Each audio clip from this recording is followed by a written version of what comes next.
शाळेमध्ये गाळांतर भरायची तुम्हाला सवय असेलच. आणि साहेब बोलता बोलता फटकन बोलून गेले, अरे भास्कर, ह्या टिंब टिंब ते मधलं गाळांतर तुम्ही भरा.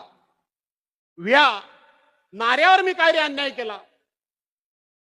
मी कळवळून म्हणालो की साहेब, शिवसेना मी पण सोडली आहे, परंतु ज्या पद्धतीने हे लोक वागतायत साहेब, घाटला व्हिलेज मधल्या एका कोंबडी विक्रेता म्हणू का आणखी काय म्हणू, कोंबडी विक्रेत्याला तुम्ही महाराष्ट्र राज्याचा मुख्यमंत्री केलात आणि तोच आज तुमच्या विरोधात गरळ ओकतोय.